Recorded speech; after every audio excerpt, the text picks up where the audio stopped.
Nakaupo ako sa aming bangkang kawayan, ang malambot na liwanag ng gasera ay kumikislap sa maliit naming sala. Katatapos lang magluto ni Nanay Lita ng suman, yung malagkit na bigas na binalot sa dahon ng saging, at ang matamis na amoy nito ay bumalot sa aming nipahot. Tahimik ang gabi sa aming baryo, yung tipong hinintulot ka ng kuliglig para makatulog. Binuksan ko ang isang suman, napangiti sa pamilyar na init nito. Pero may napansin akong kakaiba. Kumikinang ang ibabaw nito na parang pinagpapawisan at sa isang iglap, parang nakatitig ito sa akin. Biglang sumikip ang sikmura ko, pero pinilit ko itong pagtawanan. "Ana, masyado kang pagod," sabi ko sa sarili ko. Hinawi ang kaba. Nasa kusina si Nanay, humuhuni ng lumang kundiman, walang kamalay-malay sa lamig na gumagapang sa likod ko. Kumagat ako sa suman, pero maasim ang lasa, parang nasira ito sa loob ng ilang segundo. Niluwa ko ito at doon ko nakita. May gumalaw sa loob ng suman, isang anino, parang maliit na kamay na inaabot ako. Tumibok ng mabilis ang puso ko. "Ano to?" Bulong ko, nabitawan ng suman. Biglang kumisap ang gasera at sa labas, tumigil ang mga kuliglig. Tumapak ako sa beranda. Ang malamig na hangin ng gabi ay mabigat sa amoy ng basang lupa. Ang puno ng balete sa tapat ng bakuran namin ay parang mas lumaki kaysa dati. Ang mga ugat nito ay parang mga ugat na humihila. Narinig ko si Nanay na tumawag. "Ana, bakit ka nandiyan?" Pero malayo ang tunog ng boses niya. May kumaluskos sa dilim, isang mahinang unggol na hindi galing sa hayop. Hinawakan ko ang anting-anting sa leeg ko, regalo ni Nanay Lita, at pumulong ng dasal. Lumapot ang hangin, parang may tumutulak sa akin. Gusto kong tumakbo pabalik sa loob, pero parang naugat ang mga paa ko. At mula sa dilim, narinig ko ito, isang mahinang bulong na tumatawag sa pangalan ko. Ang amoy ng suman ay nanatili sa hangin. Matamis pero may bahid ng kakaiba, parang naaagnas na bulaklak. Ang gasera sa loob ay patuloy na kumikislap. At bawat paggalaw ng apoy ay nagpapalabas ng mga anino sa dingding, mga hugis na hindi dapat naroon, mga linya na parang mga daliri na humihila sa liwanag. Ang bangkang kawayan sa ilalim ko ay umiingit sa bawat galaw ko, at sa bawat inggit parang may sumasagot mula sa labas, isang mahinang tunog na parang yabag sa tuyong dahon. Hindi ko maipaliwanag, pero pakiramdam ko. May mga mata sa paligid ko. Mga matang hindi ko nakikita, pero ramdam na ramdam ko. Pinilit ko ang sarili kong huminga ng malalim, pero bawat paghinga ay parang hinuhatak ko ang dilim mismo papasok sa dibdib ko. Ang anting-anting sa leeg ko ay biglang naging malamig, parang yelo laban sa balat ko, kahit na mainit ang gabi. "Ana, kalmahan mo," bulong ko sa sarili ko, pero ang boses ko ay nanginginig. Hindi ko alam kung bakit, pero ang suman sa mesa ay parang buhay. Ang dahon ng saging na nakabalot dito ay bahagyang gumagalaw, kahit walang hangin. Pinilit kong alalahanin ang mga kwento ni Nanay Lita tungkol sa mga bagay na hindi natin dapat pansinin, mga tawag sa gabi, mga anino na sumusunod, mga pagkaing nagbabago kapag hinintay mo. Pero hindi ko maalis ang pakiramdam na may mali, na may isang bagay sa bahay natin na hindi kami. Lumapit ako sa mesa. Ang mga paa ko ay mabigat na parang may humihila sa kanila pababa. Ang suman ay naroon pa rin, nakabukas. Ang loob nito ay parang may sariling buhay. Sa gitna ng malagkit na bigas, may isang anino, maliit, ngunit malinaw, parang isang daliri na nakaukit sa bigas, na parang hinintay akong mapansin ito. "Hindi, totoo to," sabi ko. Pero ang boses ko ay parang hindi sa akin. Kinuha ko ang suman at itinapon sa labas, sa direksyon ng balete. Ang tunog nito nang tumama sa lupa ay hindi tama. Hindi ito parang pagkain na nahulog, kundi parang isang bagay na buhay, isang bagay na sumigaw. Ang beranda ay biglang naging mas malamig, at ang amoy ng basang lupa ay napalitan ng isang bagay na mas mabigat, parang dugo na sariwa pa. Ang balete sa harap ay parang mas malapit ngayon. Ang mga sanga nito ay parang mga braso na inaabot ang bahay. "Ana, bumalik ka na rito," Sigaw ni nanay mula sa kusina. Pero ang boses niya ay parang nahati, malakas, pero may bahid ng takot. Hindi ko alam kung bakit pero hindi ko magawang sumunod. Ang anting-anting sa leeg ko ay biglang uminit, parang sinusunog ang balat ko. At sa isang iglap narinig ko ulit ang bulong. Mas malinaw, mas malapit. Ana, hinintay ko ang susunod na tawag, pero wala. Sa halip, ang gasera sa loob ay biglang namatay at ang buong bahay ay nalubog sa dilim. Ang tanging liwanag ay galing sa buwan, pero kahit ito ay parang natatakpan ng isang bagay, isang ulap na hindi ulap, isang anino na masyadong makapal. Ang mga yabag sa labas ay lumakas, pero hindi sila parang yabag ng tao. Mas mabagal, mas mabigat, parang may dalang bigat ng mundo. Nanay, sigaw ko, pero walang sagot. Ang anting-anting ay patuloy na umiinit, at sa bawat segundo, pakiramdam ko ay may humihila sa akin, hindi pabalik sa bahay, kundi patungo sa balete. Pinilit kong igalaw ang mga paa ko, pero parang may nagtali sa kanila ng pulang sinulid, yung sinulid na ginagamit ni Nanay Lita sa kanyang mga ritual. Ang bawat hakbang ay pakiramdam ko ay laban sa isang puwersa na hindi ko makita. Sa wakas, nakarating ako sa pintuan, pero nang hawakan ko ang seradura, malamig ito.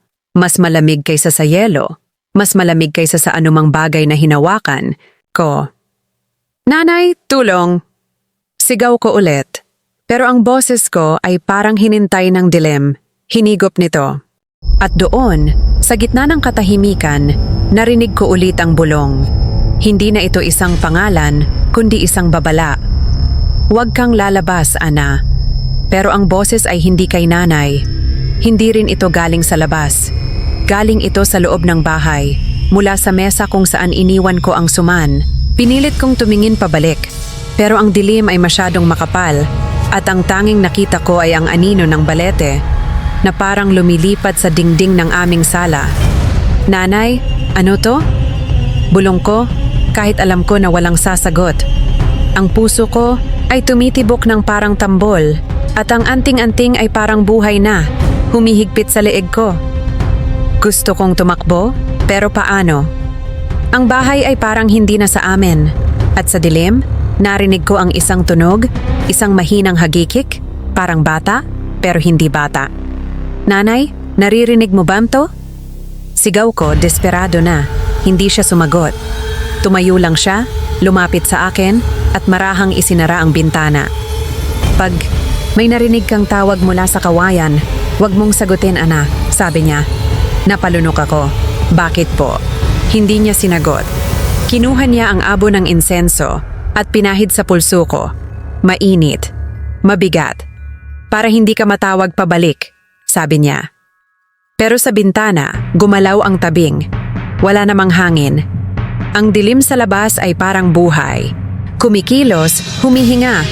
Ang bulong na narinig ko kanina, Ana Marie, ay parang hinila mula sa lalamunan ng balete, mababa at malagkit na para bang may sariling puso. Hinintay ko ang susunod na tunog, pero ang katahimikan ang mas nakakatakot.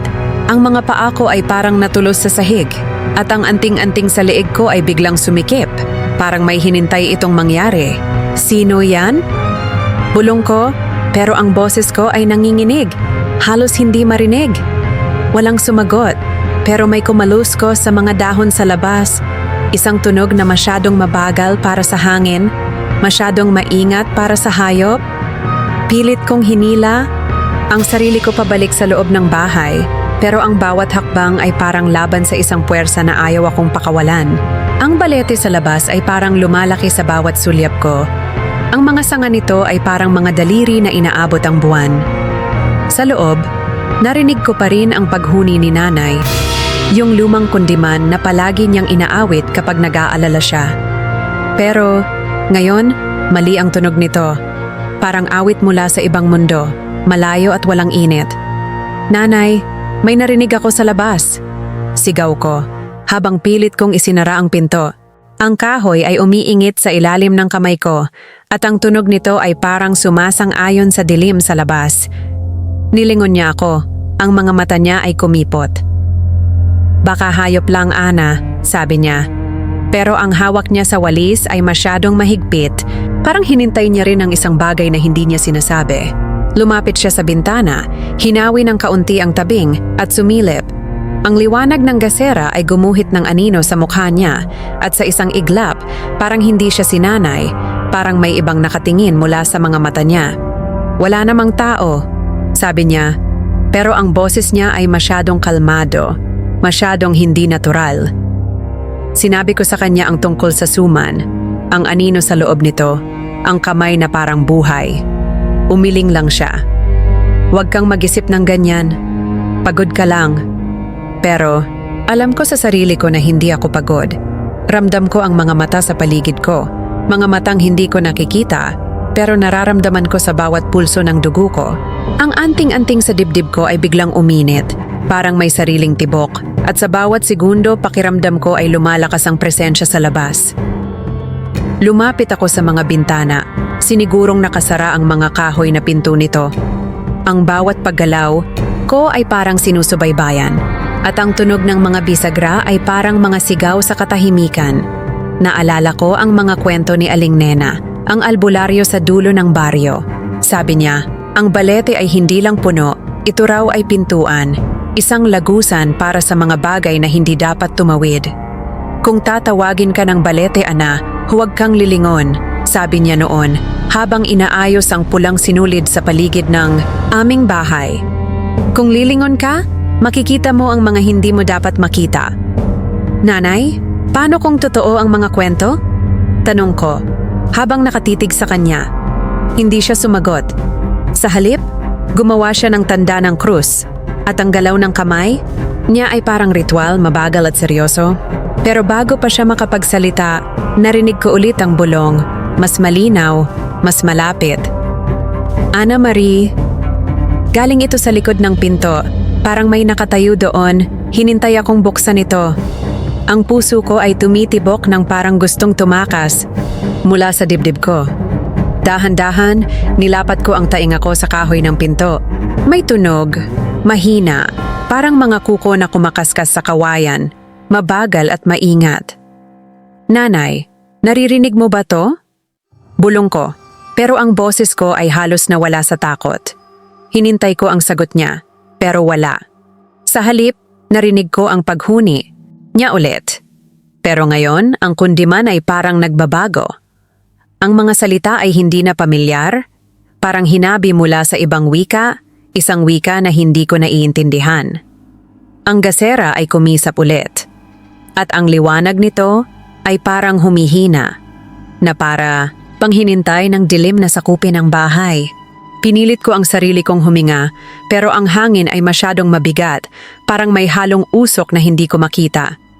Ang anting-anting ay patuloy na umiinit, at sa bawat segundo, pakiramdam ko ay may humihila sa akin. Hindi pabalik sa loob ng bahay, kundi patungo sa labas, patungo sa balete. Huwag kang lalabas, Ana, sabi ng isang boses sa isip ko. Pero hindi ko sigurado kung galing ito sa akin o sa anting-anting. Lumapit ako sa mesa kung saan iniwan ko ang suman. Wala na ito doon, pero ang dahon ng saging ay nakaupo pa rin, parang hinintay akong mapansin ito. Sa ilalim ng liwanag ng buwan na sumisilip sa bintana, nakita ko ang isang bagay sa dahon, isang bakas, parang daliri na hinila sa ibabaw nito. Nanay, tingnan mo to! Sigaw ko, pero nang lingunin ko siya, nakatayo lang siya sa kusina. Ang walis ay nakalimutan nasa sahig. Ang mga mata niya ay nakatitig sa bintana, pero parang wala siyang nakikita. Ang bulong ay bumalik ulit. Ngayon ay parang galing sa loob ng bahay. Ana Marie. Hindi ko alam kung saan ito nanggagaling, pero ang tunog ay parang humihigop sa hangin, parang hinintay akong sumagot. Ang mga kuko sa pinto ay lumakas, at sa bawat kaskas, pakiramdam ko ay may humihila sa akin. Parang gusto akong dalhin sa isang lugar na hindi ko gustong puntahan. Pinilit kong hawakan ang anting-anting, pero mainit ito, masyadong mainit, at ang init ay parang sumusunog sa balat ko.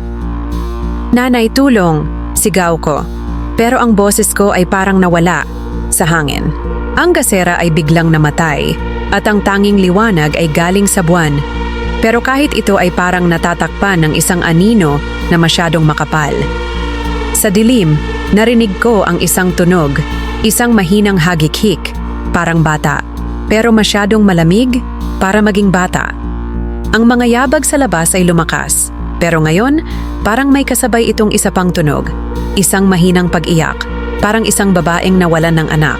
Ang anting-anting ay biglang naging malamig ulit, at sa isang iglap, parang may humawak sa balikat ko. Pero nang lingunin ko, wala roon si nanay. Hinawi ko ng kaunti ang tabing. Ang mga kaskas sa pinto ay lumakas. Parang may mga kuko na gustong-gusto nang makapasok. Napaatras ako, ang hininga ko ay parang hinintay ng takot. "Nanay, may tao sa labas!" Sigaw ko. Pero nakita ko siyang kumuha ng bolo mula sa ilalim ng mesa. Ang mukha niya ay maputla. Ang mga mata ay dilat na dilat sa takot na ayaw niyang aminin. "Ana, umupo ka dyan," utos niya. Matalim ang boses, pero hindi ko magawang gumalaw. Nakatitig lang ako sa pinto, parang hinintay ng mga mata ko ang susunod na mangyayari. Ang gasera ay kumisap ulit, at ang mga anino sa dingding ay parang sumasayaw, mga hugis na parang mga tao, pero hindi tao. At doon ko narinig, isang mabagal na patak. May isang bagay na madilim na tumutulo mula sa ilalim ng pinto. Bumubuo ng isang maliit na lawa sa sahig. Amoy yero, amoy dugo. "Diyos ko, ano to?" Bulong ko, napaatras pa ulit. Ang lamig ng sahig sa ilalim ng mga paa ko ay parang humihigop sa init ng katawan ko. Mabilis na lumapit si nanay sa kusina, kinuha ang asin, at hinagis ito sa may pintuan habang bumubulong ng mga dasal na hindi ko na narinig mula noong bata pa ako. "Ave Maria Purissima?" Paulit-ulit niyang sabi, pero ang boses niya ay nanginginig. Parang alam niyang hindi sapat ang mga salita. Biglang tumigil ang mga kaskas, pero ang hangin sa loob ng bahay ay parang lumapot, parang hinintay akong hindi makahinga. Hinawakan ko ang anting-anting sa leeg ko at ang init nito ay parang sumusunog na sa balat ko. "Nanay, tingnan mo to," sabi ko, habang ipinapakita ang kwintas na bahagyang kumikinang. Isang liwanag na hindi galing sa gasera o sa buwan. Dilat na dilat ang mga mata niya nang makita ito, pero umiling lang siya. "Huwag mong tanggalin yan, Ana," sabi niya, at ang boses niya ay parang nagbabala, parang may alam siyang hindi niya sinasabi. Sa labas, bumalik ang bulong, pero ngayon ay hindi na isa. Parang isang koro, mga boses na sabay-sabay na tumutawag sa pangalan ko. "Ana Marie, Ana Marie." Ang tunog ay parang hinabi mula sa mga dahon, mula sa mga sanga ng balete, mula sa lupa mismo. Gusto kong sumigaw, pero nang kagatin ko ang labi ko para pigilan ang takot, lasang dugo ang naramdaman ko. Ang lawa ng madilim na bagay sa ilalim ng pinto ay lumawak, at sa isang iglap, parang bumuo ito ng mga hugis. Mga mata na nakatitig, mga kamay na inaabot, mga mukha na hindi ko kilala pero parang kilala ako. Kinusot ko ang mga mata ko at nawala ang mga hugis, pero ang takot ay nanatili, parang hinintay akong sumuko. Lumapit si nanay sa mesa, kumuha ng kandila at sinindihan ito. Nanginginig ang mga kamay niya at ang liwanag ng kandila ay parang masyadong mahina laban sa dilim. "Kailangan natin si Aling Nena," sabi niya sa wakas. Ang boses niya ay halos pulong na. Tumango ako, naalala ang mga babala ng albularyo tungkol sa pinunong aswang, isang nilalang na naghahari sa mga anino ng aming baryo. Sabi ni Aling Nena, hindi ito basta aswang, ito raw ang pinuno, ang may hawak ng lahat ng dilim sa paligid ng balete. "Kung tatawagin ka nito, Ana, huwag kang sasagot," sabi niya noon, habang ibinibigay sa akin ang anting-anting. "Kung sasagot ka, wala nang makakapigil." Ang hangin sa loob ng bahay ay parang buhay, humihila sa akin, bumubulong ng mga bagay na hindi ko maintindihan. Ang amoy ng dugo mula sa pinto ay lumakas, at sa bawat paghinga ko, parang hinintay, akong lamunin ito. Tiningnan ko ulit ang pinto, at ang madilim na mantsa doon ay kumikinang pa rin, parang may sariling buhay. At doon, ko narinig, isang katok. Isang beses, 2 beses, mabagal at sinadya. Ang tunog ay parang hinintay akong buksan ang pinto. Hinintay akong magkamali. Nanay, ano yon? Bulong ko, pero ang boses ko ay parang nawala sa hangin. Hinawakan ko ang anting-anting at ang init nito ay parang sumisigaw. Parang gusto nitong protektahan ako pero hindi sapat. Lumapit ako sa pinto, kahit alam ko na mali, kahit alam ko na hindi ko dapat gawin. Ang bawat hakbang ay parang laban sa isang puwersa na ayaw akong pakawalan. Ang kandila sa kamay ni nanay ay kumisap at ang liwanag nito ay parang hinintay ng dilim na apulahin. "Huwag kang lalapit, ana," sabi ni nanay, pero ang boses niya ay parang galing sa malayo, parang nahihigop ng mga anino. Pero hindi ko siya masunod. May isang bagay sa pinto na parang tumatawag, hindi lang sa boses kundi sa dugo ko, sa puso ko. Nilapat ko ang kamay ko sa kahoy at malamig ito, masyadong malamig, parang yelo na may sariling buhay. Ang mga kaskas ay bumalik, pero ngayon ay mas mabilis, mas galit. At sa ilalim ng pinto, ang madilim na lawa ay parang gumagalaw, parang hinintay, akong hawakan ito. Nanay, dumudugo ang pinto, bulong ko, at ang takot ko ay parang sumabog sa loob ng dibdib ko. Pero hindi siya sumagot. Sa halip, narinig ko ang kanyang paghuni ulit. Pero ngayon, ang kundiman ay parang sirang plaka, paulit-ulit, pero hindi tama. Ang mga salita ay parang nagbabago, parang hinintay akong maunawaan ang isang bagay na hindi ko kayang unawain. Ang katok ay bumalik. 3 beses na ngayon, mas malakas, mas mapilit. Ang anting-anting ay biglang naging malamig. Parang yelo laban sa balat ko. At sa isang iglap, parang may humawak sa kamay ko. Pero walang tao sa likod ko. "Huwag kang lalabas, Ana," sabi ng isang boses. Pero hindi ito kay nanay. Galing ito sa loob ng bahay, mula sa kung saan, hindi ko alam. Pinilit ko ang sarili kong huminga, pero ang hangin ay masyadong makapal, parang may halong amoy ng bulaklak na naagnas. Ang mga anino sa dingding ay parang lumalaki. Parang hinintay akong mapansin ang mga hugis nito. Mga mukha, mga kamay, mga mata na nakatitig. "Nanay, tulong!" Sigaw ko. Pero ang boses ko ay parang hinintay ng dilim, hinigop nito. At doon, sa gitna ng katahimikan, narinig ko ulit ang bulong. Hindi na koro, kundi isang boses lang, malinaw at malapit. "Ana Marie, buksan mo ako." Ang tunog ay parang galing sa pinto mismo. Parang ang kahoy ay bumubulong. Ang anting-anting ay uminit ulit, at sa bawat tibok ng puso ko, parang may sumisigaw sa loob ko, hinintay akong magdesisyon. Pero bago ko pa mahawakan ang seradura, narinig ko ang boses ni nanay, malinaw at matalim. "Ana, huwag mong buksan yan." Ang mga katok ay umalingaw-ngaw, mabigat at mabagal.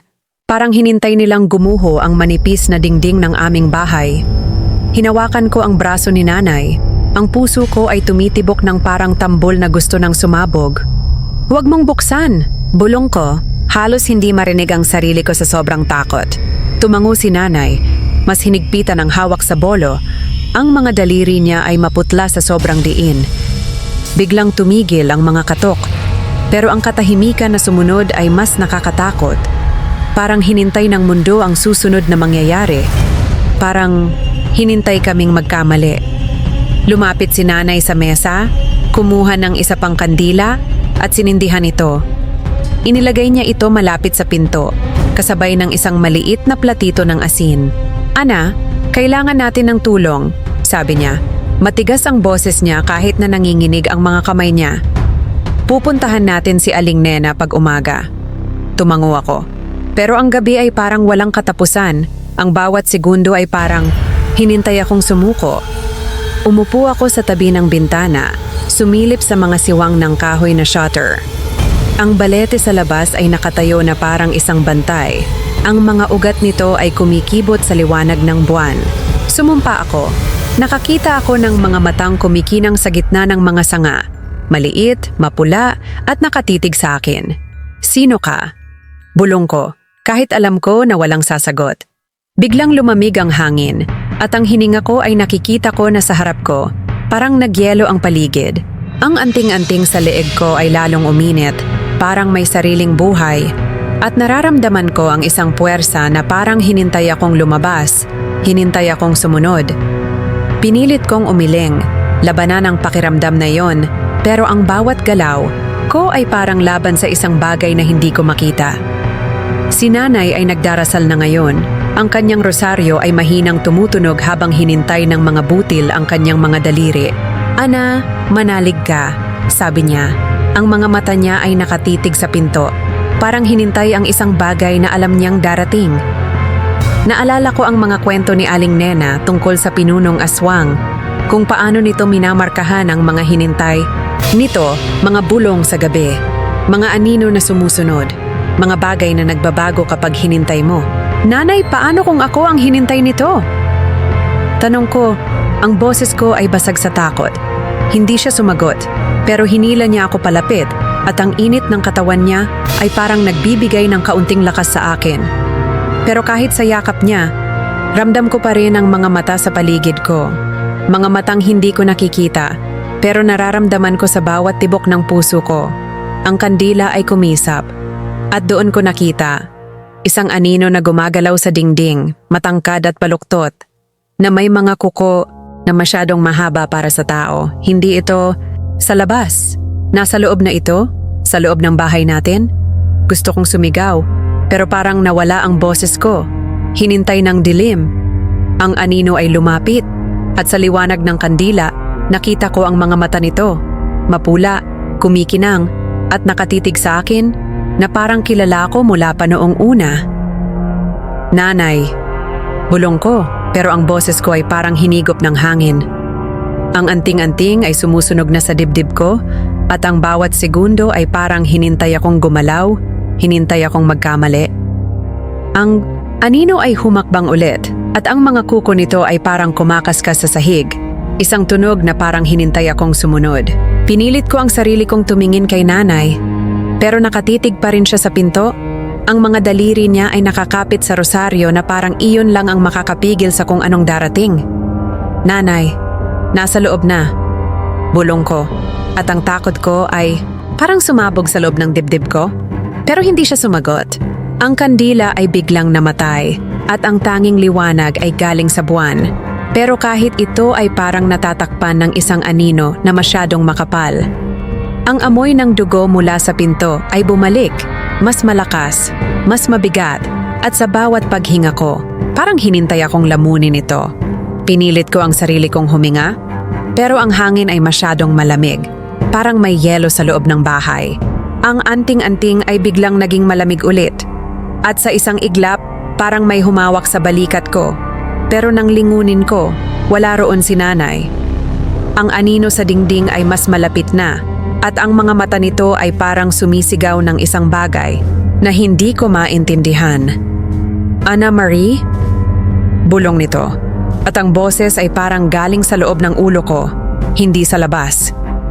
Hinawakan ko ang anting-anting, at ang lamig nito ay parang sumusunog sa balat ko.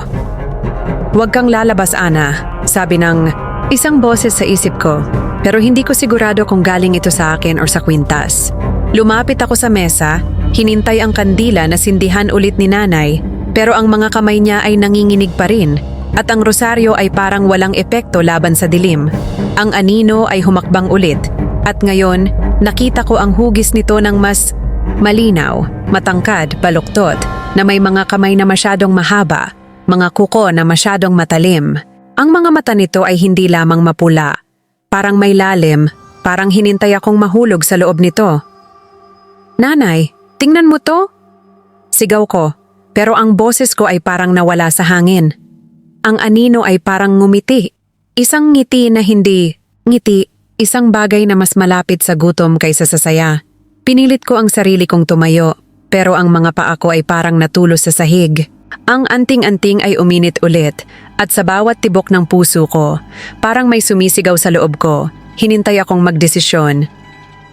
"Ana, manalig ka," ulit ni nanay, pero ang boses niya ay parang galing sa malayo, parang hinintay ng dilim na sakupin siya. At doon, sa gitna ng katahimikan, narinig ko ulit ang bulong, hindi na mula sa anino, kundi mula sa pinto. "Ana Marie, buksan mo ako."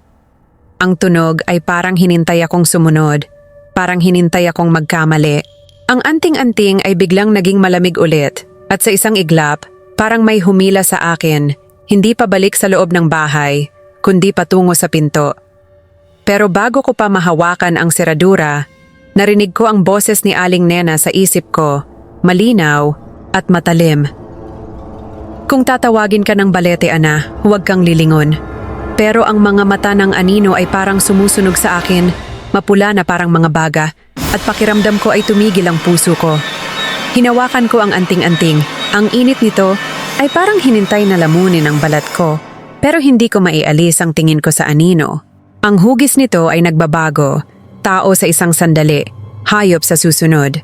Ang mga kuko nito ay parang mga talim, at ang katawan nito ay parang hinintay akong makita ang tunay nitong anyo. Sino ka? Anong kailangan mo? Sigaw ko. Sa wakas ay napakawalan ko ang boses ko mula sa lalamunan ko. Pero bago pa ito makasagot, hinila ako ni Nanay pababa sa sahig. Ang kanyang rosaryo ay idinikit sa dibdib ko. Huwag kang tumingin, Ana. Sibat niya. Ang boses niya ay nanginginig sa takot. Ang anino ay sumagot ng isang mahinang hininga. Parang hangin na dumadaan sa mga patay na dahon at biglang nawala ito. Ang kandila ay biglang nag-apoy ulit at ang silid ay parang naging tahimik, pero alam ko sa loob ng puso ko na hindi ito totoo. May nanatili, isang pakiramdam na parang may mga mata pa rin sa paligid ko. Biglang sumakit ang braso ko at nang tiningnan ko, may nakita akong marka, 3 gasgas, pula at hilaw, parang hinintay ng mga kuko ang balat ko. Nanay, tingnan mo to, sabi ko habang ipinapakita ang braso ko. Naputla ang mukha niya at pumulong siya. Pinili ka na. Hindi ko naintindihan ang sinabi niya, pero ang takot sa mga mata niya ay parang nagsasabi ng lahat. Mabilis siyang tumakbo sa altar kung saan nakatayo ang maliit naming Santo Niño at kinuha ang isang botelya ng banal na tubig. Pinuhos niya ito sa marka sa braso ko habang bumubulong ng mga dasal na hindi ko na narinig mula noong bata pa ako. En el nombre del Padre, paulit-ulit niyang sabi, pero ang mga gasgas ay sumunog at napasigaw ako sa sakit. Ang hapdi ay parang apoy na hinintay akong lamunin, pero ang mga marka ay hindi nawala, nanatili sila pula at buhay. Sa labas, ang mga bulong ay lumakas, pero ngayon ay hindi na lang pangalan ko ang sinasabi nila. Parang isang awitin, isang salitang hindi ko maintindihan, pero ramdam ko ang bigat nito sa dibdib ko. Ang silid ay parang umiikot at ang bawat paghinga ko ay parang laban. Hinila ako ni Nanay papunta sa kusina at mabilis niyang itinulak ang mesa para gawing harang sa pagitan natin at ng pinto. Ana, hindi ka dapat lumabas, sabi niya. Ang boses niya ay basag na sa takot. Gusto kong tanungin kung bakit, pero ang marka sa braso ko ay parang may sariling tibok at biglang nararamdaman ko. Isang gutom, hindi sa akin, pero parang hinintay akong kainin mula sa loob. Ang anino ng balete ay humaba sa bintana. Ang mga sanga nito ay parang mga braso na inaabot ako. Pinikit ko ang mga mata ko, hinintay na dumating ang umaga, pero ang mga bulong ay sumunod sa akin kahit sa dilim ng aking isip. Ana Marie, sumama ka? Ang boses ay parang hinintay akong sumunod, parang hinintay akong magkamali. Ang anting-anting ay uminit ulit at ang bawat tibok ng puso ko ay parang sumasang-ayon sa gutom na nararamdaman ko. Nanay, bakit ako? Bulong ko, pero ang boses ko ay parang nawala sa hangin. Hinawakan niya ang kamay ko at ang lamig ng palad niya ay parang nagyelo. Huwag kang matakot, Ana, sabi niya. Pero ang mga mata niya ay puno ng takot na hindi niya may kaila. Ang kandila sa mesa ay kumisap ulit. At sa liwanag nito, nakita ko ang anino. Hindi sa dingding, kundi sa sahig, malapit sa akin. Parang hinintay akong gumalaw. Ang mga kuko nito ay parang kumikibot, at ang mga mata nito ay parang hinintay akong tumingin. Pinilit ko ang sarili kong manalig, tulad ng sinabi ni Nanay. Pero ang marka sa braso ko ay parang buhay, hinintay akong sumuko. Ang amoy ng dugo mula sa pinto ay nanatili sa hangin, at sa bawat paghinga ko parang hinintay akong lamunin ito. Nanay, paano kung hindi natin kaya? Tanong ko. Ang boses ko ay halos bulong na. Hindi siya sumagot pero ang hawak niya sa kamay ko ay humigpit. Parang iyon lang ang makakapigil sa akin na tumakas. Ang mga bulong sa labas ay parang nagbabago. Parang isang awitin na hinintay akong sumali. Ang bawat salita ay parang hinintay akong maunawaan. Pero ang tanging naintindihan ko ay ang takot na lumalaki sa loob ko. Ang anting-anting ay biglang naging malamig. At sa isang iglap, parang may humawak sa balikat ko. Pero nang lingunin ko, wala roon si nanay. Ang anino ay mas malapit na. At ang mga mata nito ay parang sumisigaw ng isang bagay na hindi ko kayang unawain. Nanay, nasa loob pa rin siya? Bulong ko. Pero ang boses ko ay parang hinintay ng dilim. Ang kandila ay biglang namatay ulit. At ang tanging liwanag ay galing sa buwan.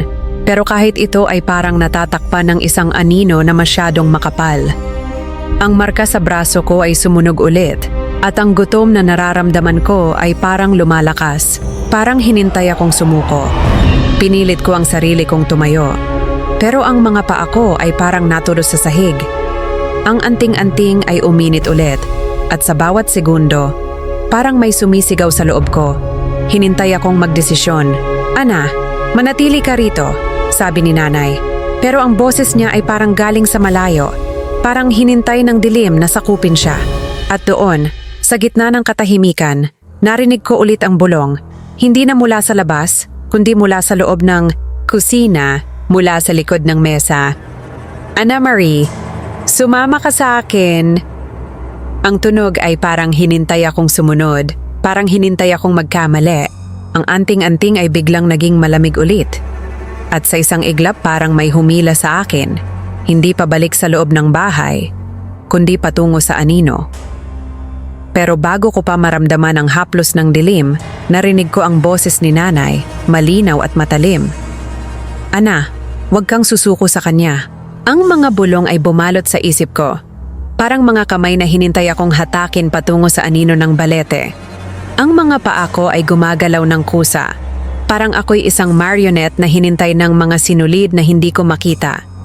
Ang marka sa braso ko ay tumitibok sa bawat hakbang. At ang sakit ay parang hinintay akong sumuko. Ana, hindi pwede, sigaw ni nanay. Hinintay na hawakan ang pulso ko. Pero ang haplos niya ay parang malayo. Parang siya'y nasa ilalim ng tubig. Ang anting-anting sa leeg ko ay lalong uminit. Sinusunog ang balat ko. Pero kahit anong pilit ko, hindi ko mapigilan ang sarili ko. Nanay, hindi ko kaya, bulong ko. Habang tumutulo ang luha sa mukha ko, mainit at mabigat. Nang tiningnan ko ang pinto, nakabukas na ito. Kahit hindi ko naalala na hinintay ko ito. Ang hangin ng gabi ay makapal, amoy basang dahon at isang bagay na maasim, parang naaagnas. Ang balete ay nakatayo sa harap ko, mas malaki kaysa dati. Ang mga ugat nito ay parang buhay, kumikibot na parang may sariling pulso. Ang mga bulong ay mas malinaw na ngayon. Hindi na lang pangalan ko ang sinasabi. Mga salita, matanda at gutural, parang dasal sa isang bagay na mas matanda kaysa sa aming baryo. Sino ka? Anong gusto mo sa akin? Sigaw ko. Ang boses ko ay basag sa takot at galit. Ang marka sa braso ko ay biglang dumugo. Ang mga gasgas ay lumalim. At ang sakit ay parang hinintay akong lamunin. Nalugmok ako sa lupa. Ang malamig at malambot na lupa ay parang hinintay akong higupin. Narinig ko si nanay sa likod ko, nagdadasal. Ang boses niya ay nanginginig. Ana, lumaban ka? Sigaw niya. Pero ang mga bulong ay mas malakas. Parang hinintay nilang burahin ang boses niya. Sa mga sanga ng balete, nakita ko ang mga hugis. Mga mata, mga kuko, mga pakpak. Gumagalaw na parang usok. Hindi malinaw pero ramdam ko ang bigat ng presensya nila. Ang anting-anting ay biglang nag-apoy at sa isang iglap, parang naging malinaw ang isip ko. Parang kaya ko pang lumaban. Kinuha ko ang isang bato sa lupa, hinintay ko ito na parang armas. Hindi mo ko makukuha! Sigaw ko sa dilim, ang boses ko ay puno ng galit. Pero ang balete ay umungol, isang tunog na mababa at mabigat. At ang mga ugat nito ay parang gumalaw, hinintay akong lapitan. Ang mga bulong ay nagbago, naging tawa, malamig, matalim, parang hinintay akong mapahiya. Ang gutom na nararamdaman ko kanina ay bumalik, mas malakas, parang hinintay akong kainin mula sa loob. Ang bawat hakbang ko patungo sa balete ay parang hinintay ng lupa mismo, malambot at mapanlinlang. Ang anting-anting ay uminit ulit at ang init nito ay parang sumisigaw. Pero ang mga bulong ay mas malakas. Hinintay akong sumunod. Nanay, tulong. Sigaw ko pero ang boses ko ay parang nawala sa hangin. Nilingon ko siya at nakita ko siyang nakatayo sa may pinto. Ang kanyang rosaryo ay nakakapit sa mga daliri niya pero ang mga mata niya ay puno ng takot. Ana, huwag kang lalapit. Sigaw niya pero ang boses niya ay parang hinintay ng dilim. Hinigop nito. Ang marka sa braso ko ay tumitibok pa rin at ang dugo na tumutulo mula rito ay parang may sariling buhay, hinintay akong sumuko. Ang hangin ay lumamig at ang amoy ng naaagnas na bagay ay lumakas parang hinintay akong lamunin. Ang mga hugis sa balete ay mas malinaw na ngayon. Mga mata na nakatitig, mga kuko na inaabot, mga pakpak na parang hinintay akong liparin palayo. Pinilit ko ang sarili kong tumayo. Pero ang lupa ay parang hinintay akong hilahin pababa. Ang anting-anting ay biglang naging malamig at sa isang iglap, parang may humawak sa balikat ko. Pero nang lingunin ko, wala ron si nanay. Nanay, nasaan ka? Bulong ko, pero ang tanging sagot ay ang tawa mula sa balete, malamig at mapanuya. Ang bato sa kamay ko ay parang walang silbi, pero hinintay ko ito ng mahigpit. Parang iyon lang ang makakapigil sa akin na sumunod sa tawag. Ang mga bulong ay nagbago ulit. Ngayon ay parang isang awitin, isang dasal na hinintay akong sumali. Ana Marie, sumama ka sa amin. Ang mga salita ay parang hinintay akong maunawaan.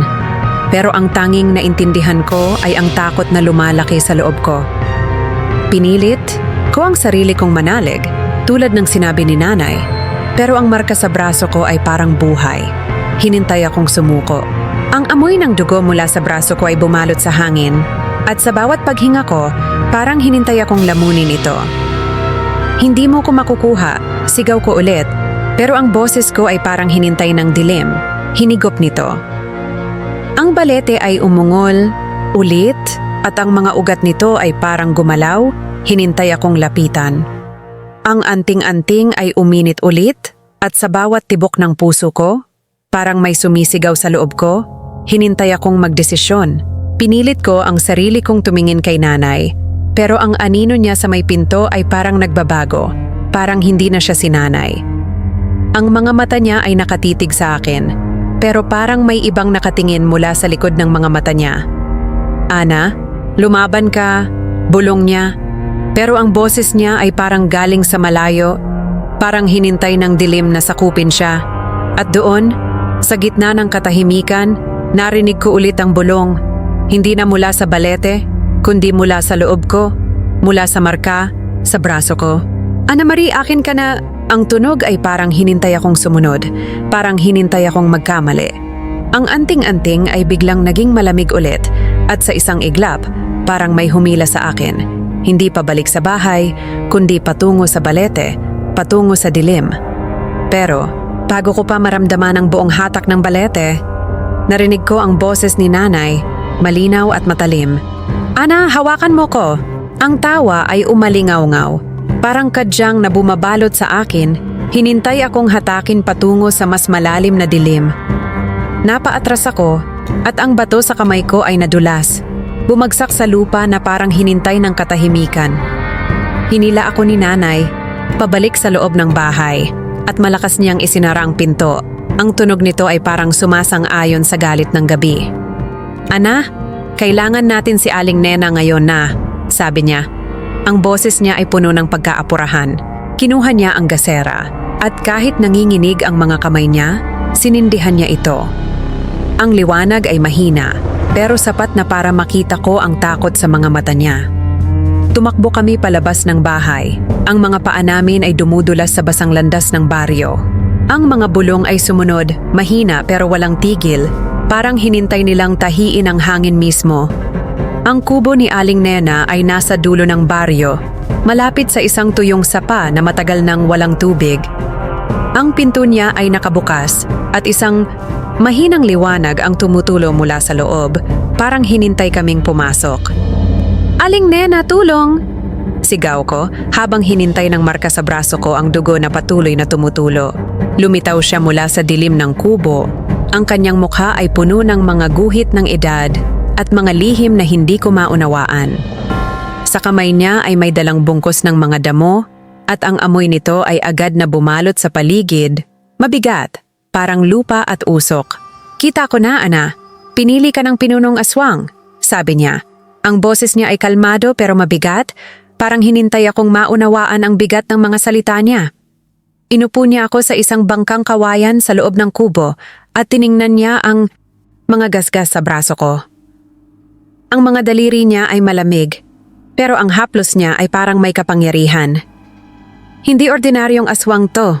Matanda, malakas," sabi niya, habang dinudurog ang mga dahon sa isang maliit na lusong. Ang amoy ng dinurog na damo ay matalim, parang bawang na hinintay ng abo. Hinintay ko siyang magpatuloy, pero ang mga mata niya ay nakatitig sa marka. Parang hinintay niya ang isang bagay na hindi ko nakikita. "Tiisin mo, Ana," sabi niya, habang ipinapahid ang iyon sa braso ko. Ang hapdi ay parang apoy at napasigaw ako. Ang sakit ay parang hinintay akong lamunin mula sa loob. Hindi tumigil si Aling Nena. Kinuha niya ang isang pulang tela mula sa isang kahon sa ilalim ng kanyang altar at itinali ito sa pulso ko. Mahigpit pero maingat. "Huwag mong tanggalin to," sabi niya, at ang mga mata niya ay parang hinintay akong sumunod. Binigyan niya ako ng isang maliit na botelya ng langis na sabi niya ay binasbasan ng pare. "Itabi mo to sa'yo, Ana. Hindi ka nito iiwan." Ang botelya ay malamig sa kamay ko, pero ang bigat nito ay parang hinintay akong magtiwala rito. Ang mga bulong ay bumalik. Ngayon ay mula sa labas ng kubo. At ang tunog ay parang hinintay kaming tatlo. Narinig ko ang mga kaskas sa dingding ng kubo, mahina pero mapilit, parang mga kuko na hinintay ang kawayan. "Bakit ako, Aling Nena?" tanong ko. Ang boses ko ay basag sa takot at pagod. Tiningnan niya ako at ang mga mata niya ay madilim. Parang hinintay akong handa na para sa sagot. "Dahil may dugo ka na hinintay niya," sabi niya, at ang mga salita niya ay parang hinintay akong gumuho. Hindi ko naintindihan, pero ang takot ay parang hinintay akong higupin. Parang ang dugo sa mga ugat ko ay may sariling lihim. Ang gasera ay kumisap at sa liwanag nito, nakita ko ang isang anino sa labas. Mas matangkad kaysa dati, ang mga pakpak nito ay parang kumakaskas sa bubong ng kubo. Ang tunog ay parang hinintay kaming lahat. Parang hinintay akong magkamali. Hinawakan ko ang botelya ng langis at ang lamig nito ay parang nagbibigay ng kaunting lakas sa akin. Pero ang marka sa braso ko ay tumitibok pa rin at ang dugo na tumutulo mula rito ay parang hinintay akong tawagin pabalik sa balete. "Aling Nena, paano natin lalabanan to?" Bulong ko habang hinintay ko ang sagot niya. Pero hindi siya sumagot agad. Sa halip, kinuha niya ang isang maliit na krus mula sa kanyang altar at inilagay ito sa mesa sa harap ko. "Ang pinunong aswang ay hindi basta napipigilan, Ana. Pero may paraan," sabi niya, at ang boses niya ay parang hinintay akong magtiwala. Kinuha niya ang isang bungkos ng bawang at itinabi ito sa krus at ang amoy ay lumakas. Parang hinintay ang dilim sa labas. Ang mga kaskas sa dingding ay lumakas at ang mga bulong ay parang nagbago. Ngayon ay parang isang awitin na hinintay akong sumali. "Ana Marie, sumama ka." Ang tunog ay parang hinintay akong sumuko. Parang hinintay akong maging bahagi ng dilim. Ang anting-anting sa leeg ko ay uminit ulit. At ang init nito ay parang sumisigaw. Pero ang mga bulong ay mas malakas. Hinintay akong sumunod. Hinawakan ko ang pulang tela sa pulso ko. At ang bigat nito ay parang nagbibigay ng kaunting lakas. Pero ang marka sa braso ko ay parang buhay. Hinintay akong sumuko. "Nanay, paano kung tama si Aling Nena? Paano kung ako ang hinintay Nito? Tanong ko. Ang boses ko ay halos bulong na. Tiningnan ako ni nanay at ang mga mata niya ay puno ng takot. Pero may determinasyon din. Hindi kanya makukuha, Ana, sabi niya. Pero ang boses niya ay parang hinintay ng dilim. Ang anino sa labas ay gumalaw ulit. At ngayon, narinig ko ang mga pakpak nito. Parang hinintay kaming lahat. Ang gasera ay biglang namatay. At ang tanging liwanag ay galing sa kandila sa altar ni Aling Nena. Pero kahit ito ay parang hinintay ng dilim na apulahin, ang amoy ng dugo mula sa braso ko ay bumalot sa hangin. At sa bawat paghinga ko, parang hinintay akong lamunin ito. At doon, sa gitna ng katahimikan, narinig ko ulit ang bulong. Hindi na mula sa labas, kundi mula sa loob ng kubo, mula sa likod ng altar. Ana Marie, akin ka na? Ang tunog ay parang hinintay akong sumunod, parang hinintay akong magkamali. Pero bago ko pa maramdaman ang buong hatak ng dilim, narinig ko ang boses ni Aling Nena, malinaw at matalim. Ana, hawakan mo ang krus. Ang mga pakpak ng anino ay kumakaskas ng mas malakas, parang mga talim na hinintay ang bato. At ang manipis na dingding ng kubo ni Aling Nena ay parang yuyugyog sa galit ng tunog. Mabilis na gumalaw si Aling Nena, sinisindihan ang mga kandila at inilalagay ang mga ito sa isang bilog sa paligid ko. Huwag kang gagalaw, Ana. Utos niya. Ang boses niya ay matatag pero puno ng pagkaapurahan. Kinuha niya ang asin at abo mula sa isang maliit na lalagyan at hinintay na iwinisik ito sa sahig habang bumubulong ng mga salitang hindi ko maintindihan. Mga salita na matanda, mabigat, parang dala nila ang bigat ng lupa mismo. Ang marka sa braso ko ay tumitibok, sumasabay sa ritmo ng kanyang mga salita, at ang sakit ay parang hinintay akong lamunin mula sa loob. Aling Nena, natatakot ako, bulong ko, habang hinintay ko ang botelya ng langis ng mahigpit, parang iyon lang ang makakapigil sa akin na tumakas. Hindi siya tumingin sa akin, patuloy lang sa pagbigkas ng mga dasal. Ang mga kamay niya ay nanginginig habang inilalagay ang mga bawang at isang maliit na krus na gawa sa kahoy sa kandungan ko. Ang hangin sa loob ng kubo ay lumapot at ang mga kandila ay kumikislap ng parang hinintay ng isang puwersa na apulahin sila. Sa labas, ang mga bulong ay nagbago, naging mga unggol, malalim, gutural, parang isang hayop na naglalakad sa paligid ng kubo. Ang gutom na nararamdaman ko kanina ay bumalik. Mas malakas, hinintay akong tumakbo patungo sa balete. Hindi ko kaya. Sigaw ko, ang boses ko ay nanginginig sa takot at pagod. Biglang hinawakan ni Aling Nena ang mukha ko, ang kanyang mga mata ay puno ng apoy. Lalaban ka, Ana. Kung hindi, kukunin ka niya, sabi niya. At ang mga salita niya ay parang hinintay akong magising mula sa isang bangungot. Kinuha niya ang botelya ng langis at hinintay na ibinuhos ito sa noo ko. Ang amoy nito ay matalim at banal, parang hinintay ang dilim sa paligid. Ang mga ungol sa labas ay biglang tumigil, pero ang katahimikan na sumunod ay mas nakakatakot, parang hinintay ng mundo ang susunod na mangyayari. Sa sulok ng kubo, nakita ko si nanay, nagdadasal. Ang kanyang rosaryo ay mahinang tumutunog habang hinintay ng mga butil ang kanyang mga daliri. Ang marka sa braso ko ay sumunog at nang tiningnan ko, nakita ko itong kumalat. Mga bagong gasgas ang nabuo. Parang isang mapa na hinintay akong maunawaan. Napasinghap si Aling Nena at ang mga damo sa kamay niya ay nahulog sa sahig. Masyadong malakas siya, bulong niya, ang boses niya ay basag sa unang pagkakataon. Kinuha niya ang isang punyal mula sa isang kahon sa ilalim ng kanyang altar. Ang hawakan nito ay may mga ukit ng mga simbolo na hindi ko kilala. Kung kailangan, Ana, gamitin mo to, sabi niya, habang inilalagay ang punyal sa kamay ko. Tumango ako kahit nanginginig ang mga kamay ko at ang bigat ng punyal ay parang hinintay akong magdesisyon. Ang mga kandila ay biglang namatay, isa-isa, at ang kubo ay nalubog sa dilim.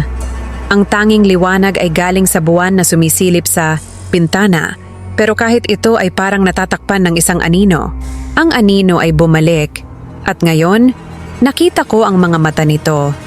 Mapula, kumikinang, at nakatitig sa akin mula sa labas ng bintana.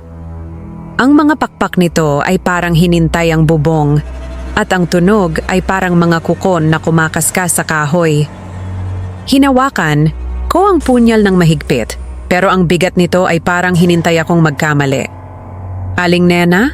Ano to? Bulong ko habang hinintay ko ang sagot niya. Pero hindi siya sumagot agad. Sa halip, kinuha niya ang isang bungkos ng mga dahon at itinapon ito sa sahig habang patuloy ang kanyang pagbigkas ng mga dasal. Ang amoy ng bawang at abo ay bumalot sa kubo, pero ang mga ungol sa labas ay bumalik, mas malakas, mas galit. Ang marka sa braso ko ay tumitibok pa rin at ang dugo na tumutulo mula rito ay parang hinintay akong tawagin pabalik sa balete. Nanay, bakit ako? Tanong ko. Ang boses ko ay halos nawala sa takot. Tiningnan ako ni nanay mula sa sulok at ang mga mata niya ay puno ng luha. Hindi ko alam, Ana, pero hindi kanya makukuha, sabi niya. Pero ang boses niya ay parang hinintay ng dilim. Ang anting-anting sa leeg ko ay uminit ulit at ang init nito ay parang sumisigaw. Pero ang mga ungol sa labas ay mas malakas. Hinintay akong sumuko. Ang kubo ay parang lumiliit. Ang mga dingding ay parang hinintay akong lamunin. Ang punyal sa kamay ko ay malamig, pero ang bigat nito ay parang nagbibigay ng kaunting lakas. Aling Nena, paano natin lalabanan to? Tanong ko ulit, pero ang boses ko ay parang hinintay ng hangin. Tiningnan niya ako, at ang mga mata niya ay parang hinintay akong maging handa. Ang pinunong aswang ay hindi basta napipigilan, Ana, pero ang dugo mo ang susi, sabi niya. At ang mga salita niya ay parang hinintay akong maunawaan ang isang lihim na hindi ko pa handa. Ang mga kandila ay biglang nag-apoy ulit, pero ang liwanag ay mahina, parang hinintay ng dilim na apulahin ito. Ang anino sa labas ay gumalaw. At ngayon, narinig ko ang mga pakpak nito. Parang hinintay kaming lahat. Ang amoy ng dugo mula sa braso ko ay bumalot sa hangin. At sa bawat paghinga ko, parang hinintay akong lamunin ito. Ang punyal ay parang buhay sa kamay ko at ang mga simbolo sa hawakan nito ay parang kumikinang sa liwanag ng buwan. At doon, sa gitna ng katahimikan, narinig ko ulit ang bulong. Hindi na mula sa labas, kundi mula sa loob ng kubo, mula sa likod ko. Ana Marie, akin ka? Na, ang tunog ay parang hinintay akong sumunod, parang hinintay akong magkamali. Pero bago ko pa maramdaman ang buong hatak ng dilim, narinig ko ang boses ni Aling Nena, malinaw at matalim. Ana, itusok mo ang punyal. Ang mga matang pula ay nakatitig, hindi kumukurap, habang ang huling kandila ay namatay at ang kubo ay nalubog sa dilim. Hinawakan ko ang punyal ng mahigpit, ang bigat nito sa kamay ko ay parang hinintay akong magdesisyon. Aling Nena, anong gagawin ko? Sigaw ko, ang boses ko ay umalingaw-ngaw sa dilim. Parang hinintay ng katahimikan. Mabilis na muling sinindihan ni Aling Nena ang isang kandila. Nanginginig ang mga kamay niya. At ang mahinang liwanag ay parang hinintay ng dilim na apulahin. Huwag kang susuko, Ana, sabi niya. Ang boses niya ay halos bulong na, pero puno ng determinasyon. Ang marka sa braso ko ay sumunog. At ang gutom sa loob ko ay lumakas. Parang isang hayop na kumakawala mula sa dibdib ko. Ramdam ko ito. Gustong-gusto nito ang dugo. Hinintay akong tumakbo patungo sa balete. Sumali sa kung anumang naghihintay doon. Hindi to ako, sigaw ko, habang idinidiin ko ang talim ng punyal sa palad ko. Hinintay na maramdaman ang ibang sakit para mapigilan ang gutom na iyon. Ang dugo ay tumulo mula sa palad ko, mainit at malagkit. Pero ang hapdi ay hindi sapat para burahin ang hinintay ng marka. Lumapit si Aling Nena at hinintay na ibinuhos ang langis sa braso ko. Mas mabilis ang kanyang pagbigkas ng mga dasal. Ang mga salita ay parang mga talim na hinintay ang dilim. Sa sulok narinig ko si Nanay, umiiyak na. Ang kanyang mga dasal ay nahaluan ng mga ungol mula sa labas. Ang anino ay gumalaw, umiikot sa paligid ng kubo. At ang mga pakpak nito ay kumakaskas ng mas malakas, parang hinintay kaming lahat. Sa mga siwang ng dingding, nakita ko ang hugis nito. Matangkad, baluktot, na may mga kuko na kumikinang na parang bakal sa liwanag ng buwan. Ang anting-anting sa leeg ko ay kumikinang. Sinusunog ang dibdib ko. Pero ito ang nagpapanatili sa akin na konektado sa sarili ko. Ana, tandaan mo kung sino ka, sabi ni Aling Nena. Ang kanyang mga mata ay nakatitig sa akin. Parang hinintay akong maniwala sa sarili ko. Tumango ako. Pero ang gutom ay parang nananalo. Hinintay akong hatiin mula sa loob. Sa isip ko nakita ko ang mga imahe. Ako tumatakbo patungo sa balete. Ang mga kamay ko ay puno ng dugo. Ang boses ko ay hindi na sa akin. Aling Nena, paano kung siya na ako? Tanong ko, habang tumutulo ang luha sa mukha ko, mainit at mabigat. Biglang hinawakan ni Aling Nena ang mga balikat ko, niyuyugyug ako ng mahigpit. Hindi pa tapos, Ana. Lalaban ka, sabi niya, at ang mga salita niya ay parang hinintay akong magising mula sa bangungot. Ang punyal sa kamay ko ay parang buhay. Ang mga simbolo sa hawakan nito ay mahinang kumikinang sa liwanag ng kandila. Sa labas, ang mga ungol ay nagbago. Naging isang sigaw, mataas, matalim, at yumanig ito sa buong kubo. Hinawakan ko ang botelya, nang langis ng mahigpit, hinintay na manalig para sa lakas. Pero ang gutom sa loob ko ay parang hinintay akong sumuko. Ang amoy ng dugo mula sa palad ko ay bumalot sa hangin. At sa bawat paghinga ko, parang hinintay akong lamunin ito. Ang marka sa braso ko ay tumitibok pa rin. At ang mga bagong gasgas ay parang lumalaki. Parang hinintay akong maunawaan ang kanilang layunin. Aling Nena, bakit ako? Bulong ko. Ang boses ko ay halos nawala sa takot. Tiningnan niya ako at ang mga mata niya ay puno ng bigat ng mga lihim. Dahil ang dugo mo ay hinintay niya, Ana. Pero hindi pa tapos ang laban, sabi niya. At ang mga salita niya ay parang hinintay akong magtiwala. Ang kandila ay kumisap ulit. At ang liwanag nito ay parang hinintay ng dilim na sakupin. Ang anino sa labas ay mas malapit na. At ang mga mata nitong pula ay parang sumisigaw. Hinintay akong tumingin. Ang mga pakpak nito ay parang hinintay ang bubong. At ang tunog ay parang mga kuko na kumakaskas sa kahoy.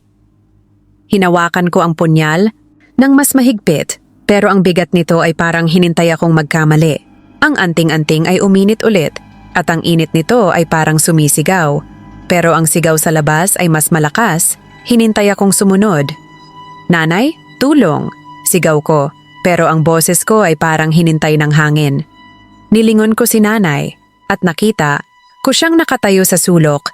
Ang kanyang rosaryo ay nakakapit sa mga daliri niya, pero ang mga mata niya ay puno ng luha. Ana, hindi kanya makukuha, sabi niya, pero ang boses niya ay parang hinintay ng dilim. Ang punyal ay parang nag-vibrate sa kamay ko, at ang mga simbolo dito ay parang hinintay akong maunawaan ang kanilang kapangyarihan. Ang kubo ay parang lumiliit. Ang mga dingding ay parang hinintay akong lamunin. Ang amoy ng bawang at langis ay bumalot sa paligid, pero ang amoy ng dugo mula sa braso ko ay mas malakas. Parang hinintay akong tawagin pabalik sa balete. Aling Nena, paano natin lalabanan to? Tanong ko ulit. Pero ang boses ko ay parang hinintay ng hangin. Tiningnan niya ako, at ang mga mata niya ay parang hinintay akong maging handa. Ang punyalang sagot, Ana. Pero kailangan mong magtiwala, sabi niya. At ang mga salita niya ay parang hinintay akong magdesisyon. Ang sigaw sa labas ay bumalik, mas mataas, mas galit. At ang kubo ay yumanig ulit. Ang anting-anting ay biglang naging malamig. At sa isang iglap, parang may humawak sa balikat ko. Pero nang lingunin ko, wala roon si Aling Nena o si nanay.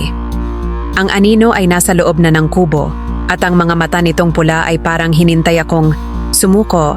At doon, sa gitna ng dilim, narinig ko ulit ang bulong. Hindi na mula sa labas, kundi mula sa loob ko, mula sa marka sa braso ko. Ana Marie, sumama ka sa akin? Ang tunog ay parang hinintay akong sumunod. Parang hinintay akong magkamali. Pero bago ko pa maramdaman ang buong hatak ng dilim, narinig ko ang boses ni Aling Nena, malinaw at matalim. Ana, itusok mo ang punyal sa puso niya. Ang sigaw ay parang hinintay na punitin ng gabi. Yumanig ang mga buto ko at tinawag ako patungo sa balete. Nabitiwan ko ang punyal, nanginginig ang mga kamay ko, at ang gutom sa dibdib ko ay parang apoy na hinintay akong lamunin. "Ana, huwag kang lalabas!" Sigaw ni nanay, hinintay na hawakan ang braso ko. Pero itinulak ko siya, ang mga mata ko ay nakatuon sa pinto. Humarang si Aling Nena sa daan ko, ang mukha niya ay puno ng galit at takot. "Ana, makinig ka sa akin. Kung action. Lumabas ka, wala nang balik," babala niya habang itinataas ang isang krus na gawa sa kahoy. Ang anting-anting sa leeg ko ay sumunog, ang liwanag nito ay tumitibok kasabay ng puso ko, pero ang sigaw sa labas ay mas malakas. Hinintay akong hatakin na parang alon sa dagat. "Gusto ko lang matapos to."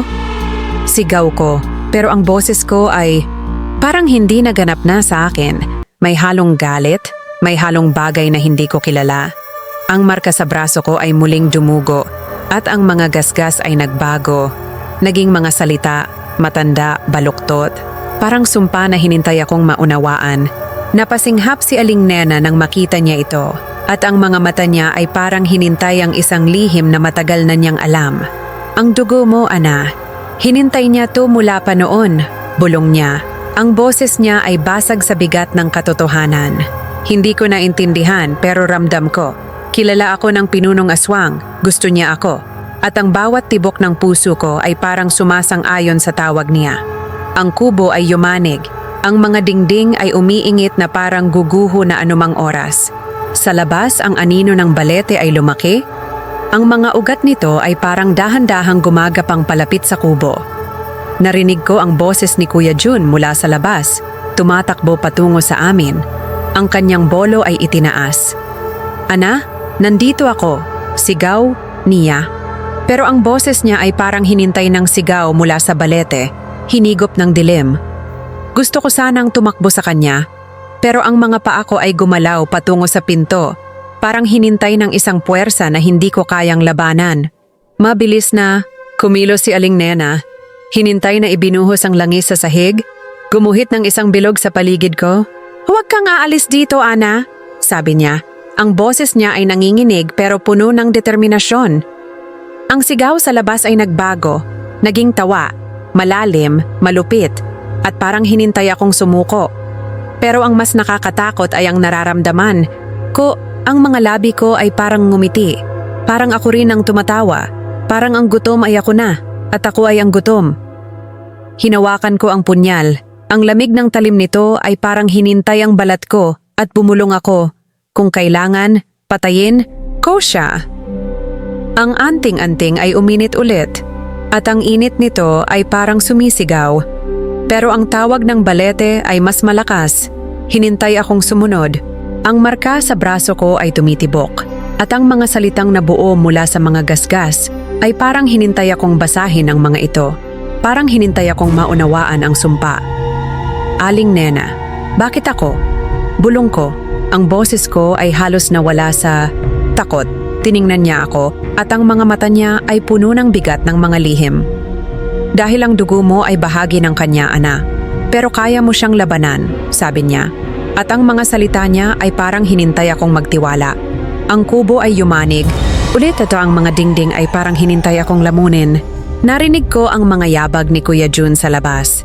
Pero ang mga ito ay nahaluan ng isa pang tunog. Isang unggol, malalim at gutural, parang hinintay siyang pigilan. "Kuya Jun!" sigaw ko. Pero ang boses ko ay parang hinintay ng dilim. Hinigop, nito. Ang punyal sa kamay ko ay parang buhay. Ang mga simbolo sa hawakan nito ay kumikinang sa mahinang liwanag ng buwan. Ang anting-anting ay biglang naging malamig.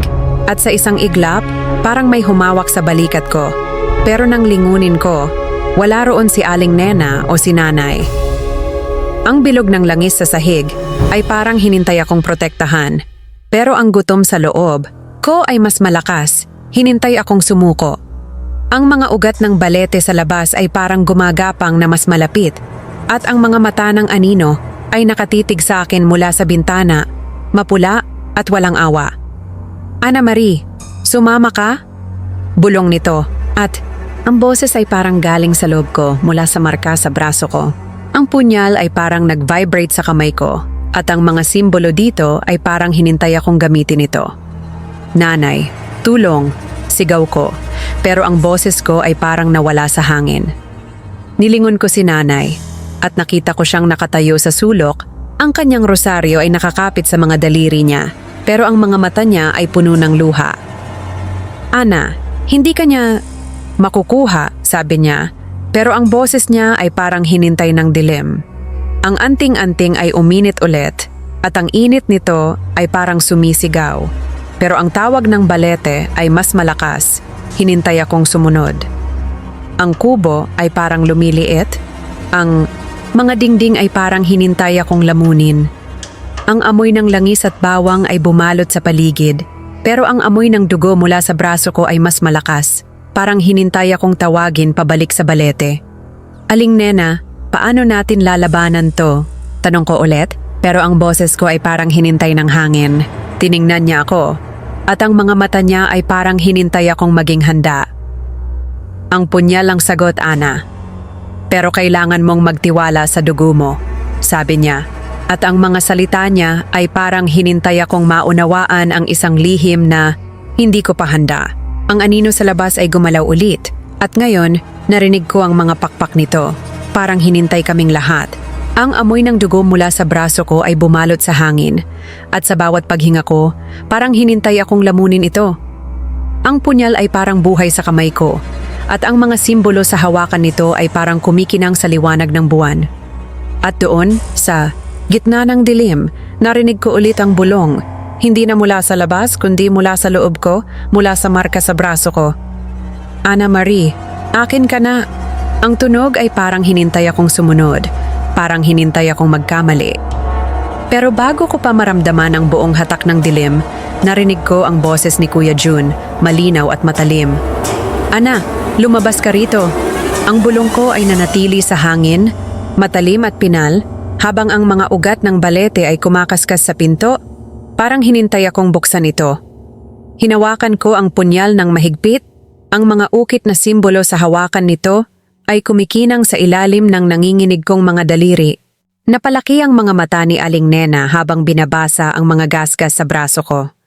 Ana, ang dugo mo, mula sa lola mo, hinintay niya to, sabi niya. Ang boses niya ay mabigat sa takot at dalamhati.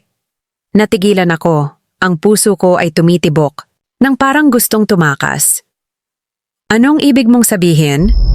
Tanong ko, ang boses ko ay nanginginig sa kaba. Lumapit si Aling Nena. Ang kanyang mga mata ay puno ng lihim na hinintay akong maunawaan. Ang lola ng lola mo, Ana, sumuway siya sa pinunong aswang dekada na ang nakalipas.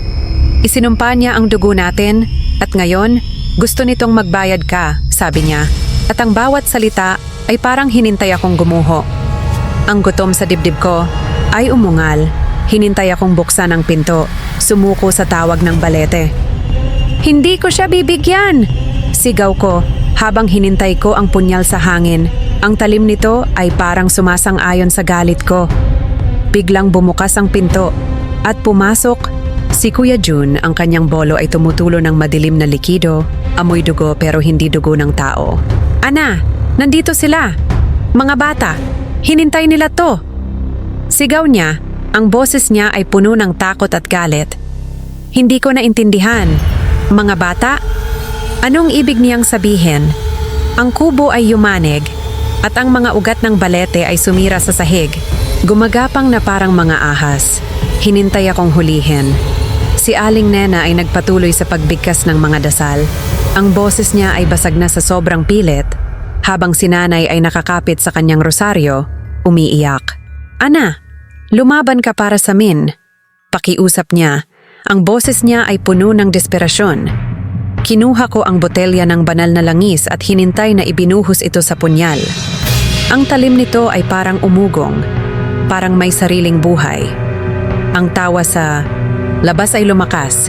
Ngayon ay may kasamang mataas na hagikik, mga boses ng bata. Pero mali, baluktot, parang hinintay akong matakot. Ang anting-anting sa leeg ko ay sumunog. Hinintay akong manatiling konektado sa sarili ko. Sa bintana, nakita ko sila. Mga aninong maliit at mabilis, ang kanilang mga mata ay pula, katulad ng sa pinunong aswang. Sino kayo? Sigaw ko. Ang boses ko ay hilaw sa takot at galit. Ang mga ugat ng balete ay humigpit sa mga bukong-bukong ko. Hinintay akong hatakin patungo sa pinto.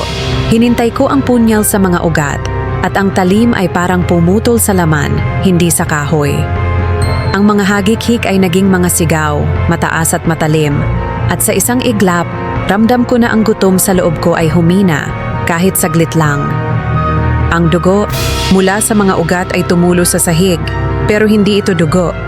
Madilim, makapal, parang hinintay akong hawakan ito. Hindi mo ko makukuha. Sigaw ko ulit, habang hinintay ko ang punyal ng mas mahigpit, pero ang tawa ng pinunong aswang ay bumalik, mas malalim, mas malupit, parang hinintay akong mapahiya. Ang mga mata ng mga aninong bata sa labas ay nakatitig sa akin, at ang kanilang mga ngiti ay parang mga talim na hinintay akong lamunin.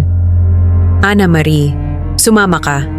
Bulong nila, at ang mga boses nila ay parang hinintay akong sumunod. Parang hinintay akong maging bahagi nila.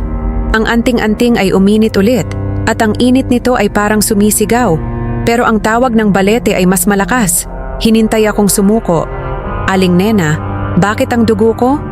Tanong ko. Ang boses ko ay halos bulong. Nasa sobrang takot, tiningnan niya ako at ang mga mata niya ay puno ng dalamhati. Dahil ang dugo mo ay may kapangyarihan, Ana. Pero iyon din ang dahilan kung bakit gusto ka niya, sabi niya. At ang mga salita niya ay parang hinintay akong maunawaan ang bigat ng aking pamana.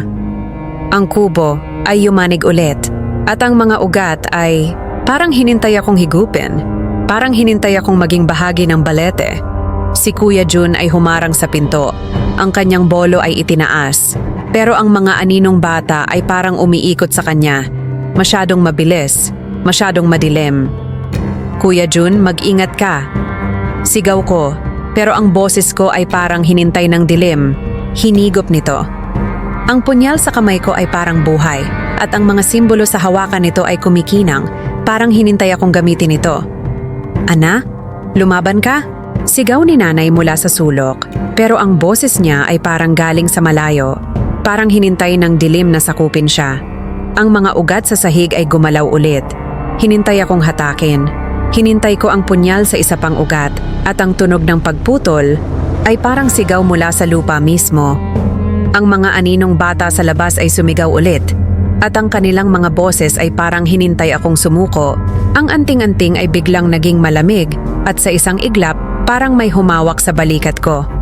Pero nang lingunin ko, wala roon si Aling Nena o si Nanay. Ang amoy ng dugo mula sa braso ko ay bumalot sa hangin. At sa bawat paghinga ko, parang hinintay akong lamunin ito. Ang punyal ay parang nag-vibrate sa kamay ko. At ang mga simbolo dito ay parang hinintay akong maunawaan ang kanilang layunin. Hindi mo ko makukuha! Sigaw ko ulit, pero ang boses ko ay parang hinintay ng dilim. At doon, sa gitna ng dilim, narinig ko ulit ang bulong. Hindi na mula sa labas, kundi mula sa loob ko, mula sa marka sa braso ko. Ana Marie, akin ka na. Ang tunog ay parang hinintay akong sumunod, parang hinintay akong magkamali. Pero bago ko pa maramdaman ang buong hatak ng dilim, narinig ko ang boses ni Aling Nena, malinaw at matalim. Ana, gamitin mo ang dugo mo. Ang mga sigaw ay bumalot sa gabi, matatalim at galit, habang ang mga ugat ng balete ay dumudugo ng itim sa ilalim ng aking punyal. Hinintay ko ang mga bukong-bukong ko mula sa mga ugat. Nanginginig ang punyal sa kamay ko habang hinintay ko ang susunod na mangyayari. Biglang hinawakan ni Aling Nena ang braso ko, ang kanyang mga mata ay puno ng kaba at galit. Ana, mga batang dayo, hindi sila tao. Sibat niya. Ang boses niya ay parang hinintay akong maunawaan ang lalim ng katotohanan. Ang mga batang tinutukoy niya ay ang mga nakita ni Kuya Jun, ang mga hinintay ng dilim sa labas. Biglang sumikip, ang sikmura ko parang hinintay ng takot na lamunin ako. Paano sila naging ganyan?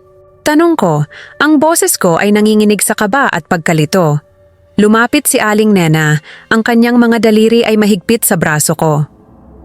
Ang pinunong aswang Ana, ginagawa niyang kanya ang mga batang nawawala. Hinintay nila ang balete, naging mga Mata at kuko niya, sabi niya, at ang bawat salita ay parang hinintay akong gumuho. Ang kubo ay umungol, at ang mga ugat ay muling sumira sa sahig, gumagapang na parang mga ahas na hinintay akong hulihin. Si Kuya Jun ay nakatayo sa may pinto, ang kanyang bolo ay itinaas. Ang talim nito ay kumikinang sa mahinang liwanag ng buwan. "Ana, kailangan nating lumabas!" Sigaw niya, pero umiling ako. Ang takot ay parang hinintay akong pigilan. "Hindi ko kaya, Jun." Sigaw ko, ang boses ko ay basag sa sobrang kaba. Pero ang gutom sa loob ko ay muling sumiklab. Bumubulong na sumali ako sa mga hinintay ng balete. Mabilis na kumilos si Aling Nena, hinintay na ibinuhos ang langis sa paligid namin. Ang kanyang mga dasal ay desperado na, parang hinintay ng dilim na burahin ang kanyang boses. Hinawakan ni Nanay ang kamay ko. Ang kanyang rosaryo ay idinikit sa palad ko. Ang mga butil nito ay malamig laban sa balat ko. "Ana, anak ko, manalig ka," bulong niya. Ang boses niya ay puno ng pagmamakaawa. Tumango ako, hinintay ko ang punyal ng mahigpit. Pero ang mga sigaw ng mga bata sa labas ay lumapit at nakita ko sila sa bintana. Mga maliliit na anino, umiikot sa kubo. Ang kanilang mga mukha ay maputla. Ang mga mata ay kumikinang na pula, katulad ng sa pinunong aswang. "Ana, Marie," inawit nila. Ang kanilang mga boses ay matamis pero nakamamatay. Parang hinintay akong sumunod. Ang marka sa braso ko ay sumunog. Ang mga gasgas ay kumikinang. Hinintay akong sundin ang tawag ng balete. Hinintay ko ang punyal sa isang ugat na gumagapang patungo kay Nanay at ang itim na dugo ay tumalsik. Hinintay ang sahig na parang laman. Ang mga bata sa labas ay sumigaw. Ang kanilang mga boses ay yumanig sa mga dingding ng kubo. Ramdam ko ang anting-anting sa leeg ko, tumitibok. Ang liwanag nito, hinintay akong pigilan ng gutom sa loob ko. "Hindi kayo mananalo!" Sigaw ko, ang boses ko ay mas malakas. Parang hinintay ng galit ko ang dilim. Lumapit si Aling Nena, hinintay na ibinigay sa akin ang isang supot ng asin at tabo. "Gamitin mo to, Ana, sa balete," sabi niya. Ang boses niya ay matatag, kahit na nanginginig ang kanyang mga kamay. Tumango ako, alam ko na kung ano ang kailangan kong gawin, kahit na ang takot ay parang hinintay akong lamunin. Ang mga hagik-hik ng mga bata sa labas ay nagbago, naging mga ungol, malalim at galit, at ang pinto ay biglang sumira. Ang mga piraso ng kahoy ay nahulog sa sahig na parang hinintay ng dilim. Ang anting-anting ay uminit ulit, at ang init nito ay parang sumisigaw. Pero ang mga boses ng mga bata ay mas malakas. Hinintay akong sumuko. Hinawakan ko ang supot ng asin at abo, at ang bigat nito ay parang nagbibigay ng kaunting lakas. "Aling Nena, paano natin sila mapipigilan?" Tanong ko. Ang boses ko ay halos nawala sa takot. Tiningnan niya ako, at ang mga mata niya ay parang hinintay akong maging handa. "Ang dugo mo, Ana, at ang punyal." Iyon ang sagot, sabi niya, at ang mga salita niya ay parang hinintay akong maunawaan ang bigat ng aking kapalaran. Ang kubo ay yumanig ulit, at ang mga ugat ay parang hinintay akong higupin. Parang hinintay akong maging bahagi ng balete. Si Kuya Jun ay humarang sa pinto. Ang kanyang bolo ay muling itinaas. Pero ang mga aninong bata ay parang umiikot sa kanya, masyadong mabilis, masyadong madilim. "Kuya Jun, mag-ingat ka!" Sigaw ko. Pero ang boses ko ay parang hinintay ng dilim, hinigop nito. Ang punyal sa kamay ko ay parang buhay, at ang mga simbolo sa hawakan nito ay kumikinang. Parang hinintay akong gamitin ito. Ang mga ugat sa sahig ay gumalaw ulit, hinintay akong hatakin. Hinintay ko ang punyal sa isa pang ugat, at ang tunog ng pagputol ay parang sigaw mula sa lupa mismo. Ang mga aninong bata sa labas ay sumigaw ulit, at ang kanilang mga boses ay parang hinintay akong sumuko. Ang anting-anting ay biglang naging malamig, at sa isang iglap, parang may humawak sa balikat ko. Pero nang lingunin ko, wala roon si Aling Nena o si Nanay. Ang amoy ng dugo mula sa braso ko ay bumalot sa hangin. At sa bawat paghinga ko, parang hinintay akong lamunin ito. Ang punyal ay parang nag-vibrate sa kamay ko. At ang mga simbolo dito ay parang hinintay akong maunawaan ang kanilang layunin. "Hindi kayo mananalo?" Sigaw ko ulit, pero ang boses ko ay parang hinintay ng dilim. At doon, sa gitna ng dilim, narinig ko ulit ang bulong, hindi na mula sa labas kundi mula sa loob ko, mula sa marka sa braso ko. Ana Marie, akin ka na. Ang tunog ay parang hinintay akong sumunod, parang hinintay akong magkamali. Pero bago ko pa maramdaman ang buong hatak ng dilim, narinig ko ang boses ni Kuya Jun, malinaw at matalim. Ana, sa balete, ngayon na. Ang pinto ay nawasak at ang mga pulang mata ng mga bata ay kumikinang. Ang kanilang mga kuko ay inaabot ako, parang hinintay akong higupin. Hinintay ko ang punyal, ang talim nito ay kumikinang sa liwanag ng buwan at ang mga bata ay sumitsit na paatras sa galit. Ana, sa balete! Ngayon, sigaw ni Aling Nena habang hinintay na isinusuksok ang supot ng asin at tabo sa mga kamay ko. Si Kuya Jun ay sumugod. Ang kanyang bolo ay humiwa sa mga aninong bata at ang kanilang mga sigaw ay matalim, parang hinintay ang gabi mismo. Ana, bilis! Sigaw niya. Dugo ang tumutulo sa kanyang mukha, pero ang mga mata niya ay puno ng determinasyon. Tumakbo ako. Ang puso ko ay tumitibok ng parang gustong sumabog. At ang anting-anting sa dibdib ko ay sumusunog, parang hinintay akong protektahan.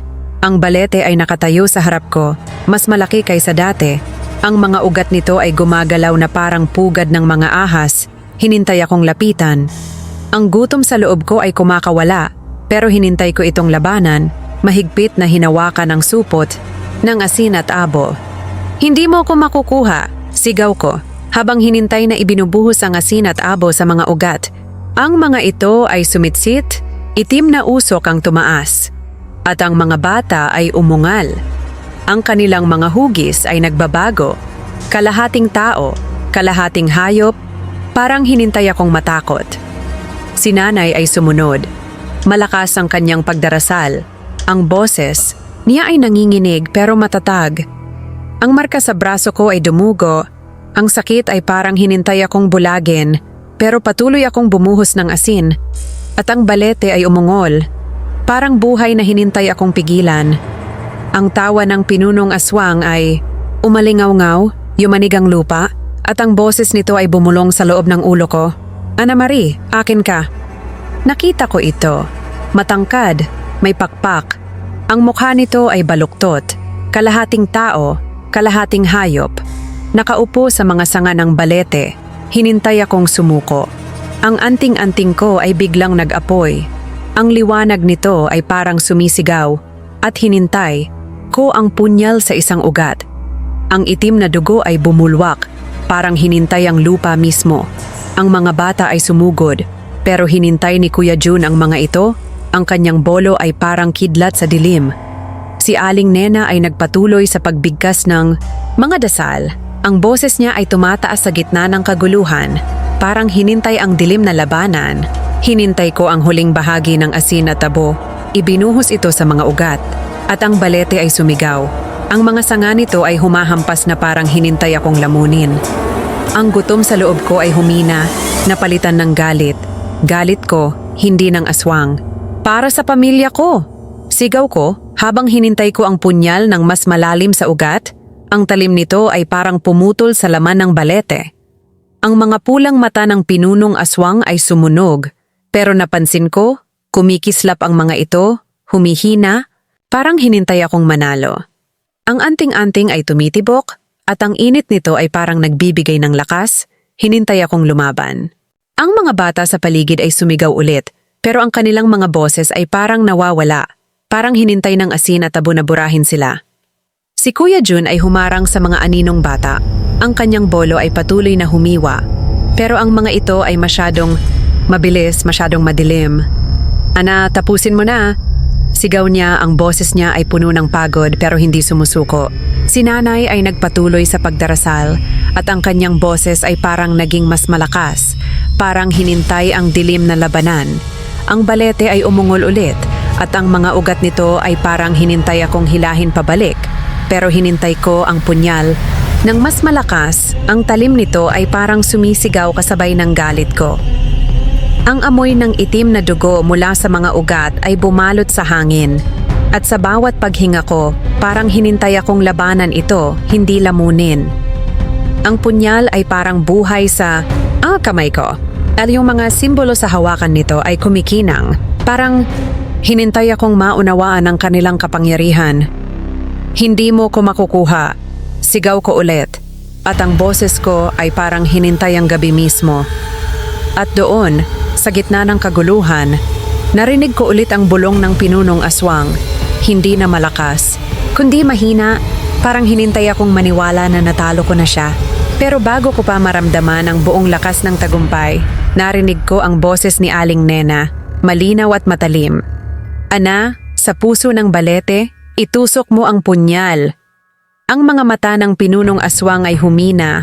Ang sigaw nito ay yumanig sa balete, habang ang mga ugat ay nagsimulang magkabitak-bitak.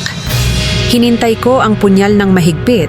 Ang talim nito ay madulas sa itim na dugo, at hinintay ko itong itusok muli. Bawat hampas ay puno ng takot at galit. Hindi mo ko mananalo. Sigaw ko, ang boses ko ay hilaw sa sobrang pilit. Si Aling Nena ay hinintay na iwinisik ang banal na tubig.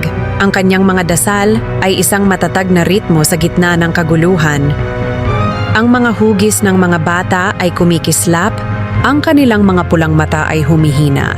Parang hinintay nilang makawala mula sa sumpa. Si Kuya Jun ay lumalaban. Ang kanyang bolo ay humiwa sa mga kuko ng mga anino. Pero pagod na siya, dugo ang tumutulo mula sa braso niya. Ana, tapusin. Muna! Sigaw niya, ang boses niya ay puno ng desperasyon. Si Nanay ay lumuhod sa tabi ko. Ang kanyang rosaryo ay idinikit sa lupa, nagdadasal ng mas malakas kaysa sa mga sigaw ng aswang. Ang marka sa braso ko ay tumigil sa pagdugo. Ang mga gasgas ay unti-unting nawala habang ang anting-anting ay lalong kumikinang, parang hinintay akong bigyan ng lakas. Hinintay ko ang huling bahagi ng banal na langis at ibinuhos ito sa puso ng balete, kung saan nagtatagpo ang mga ugat. Biglang nag-apoy ito. Ang mga apoy ay asul at hindi natural.